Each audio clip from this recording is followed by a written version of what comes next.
Direct ఎన్నికల వ్యూహం, మిత్రపక్షాల ఆశలపై చంద్రబాబు నీళ్లు, కూటమిలో చంద్రబాబు మార్క్ పాలిటిక్స్, మిత్రపక్షాలకు సైలెంట్ గా చెక్.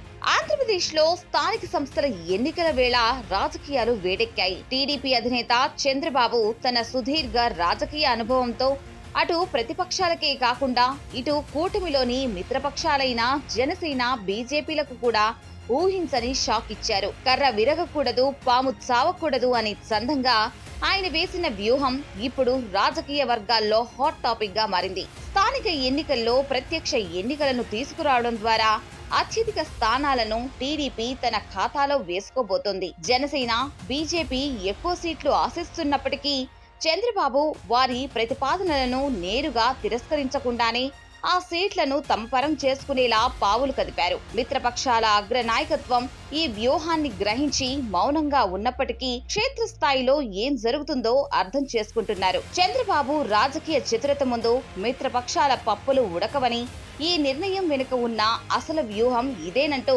కూటమి సోషల్ మీడియా వేదికల్లో అంతర్గత చర్చలు జోరందుకున్నాయి. జిల్లా పరిషత్ చైర్మన్లు, నగరపాలక సంస్థ మేయర్ల పదవులకు నేరుగా ఎన్నికలు నిర్వహించాలనే ప్రభుత్వ నిర్ణయం వెనుక టీడీపీ పెద్ద స్కెచ్ వేసిందని మిత్రపక్షాల శ్రేణులు ఆరోపిస్తున్నాయి. పవర్ షేరింగ్ కు అవకాశం లేకుండా 5 ఏళ్ల పాటు పూర్తి ఆధిపత్యం చెలాయించేందుకే ఈ మార్పు తెచ్చారనే చర్చ నడుస్తుంది. పాత విధానం వర్సెస్ కొత్త వ్యూహం.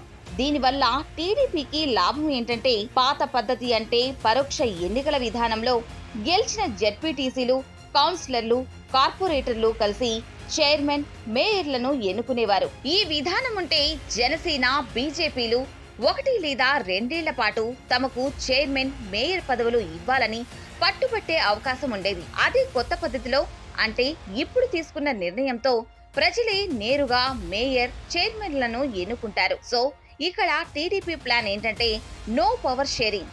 డైరెక్ట్ ఎన్నికల వల్ల భవిష్యత్తులో జనసేన, బీజేపీలతో పదవుల పంపకంలో రొటేషన్ చేసే తలనొప్పి ఉండదు. ఒంటరిగా గెలిచే అంత సీన్, క్యాడర్ బలం మిత్రపక్షాలకు లేకపోవడంతో వారు సైలెంట్ అవ్వక తప్పదు.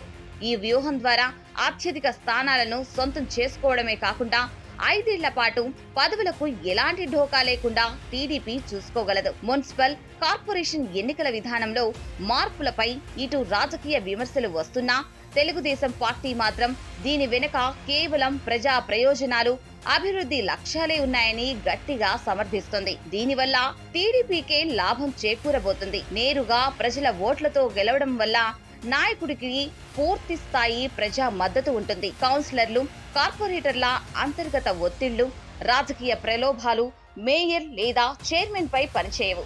ఎవరికి తలొగ్గాల్సిన అవసరం లేకపోవడంతో నగర అభివృద్ధికి సంబంధించిన ఫైళ్లపై వేగంగా నిర్ణయాలు తీసుకోవచ్చు. 5 ఏళ్ల పాటు స్థిరమైన పదవి ఉండడం వల్ల పెట్టుబడులు, పరిశ్రమలు, పర్యాటక రంగాలను యాక్టివ్ గా ప్రమోట్ చేయవచ్చు. వివిధ ప్రభుత్వ శాఖలతో సమన్వయం చేసుకుంటూ అన్ని వర్గాల ప్రజలకు అవసరమైన పనులను నిష్పక్షపాతంగా చేయవచ్చని టీడీపీ వాదిస్తోంది.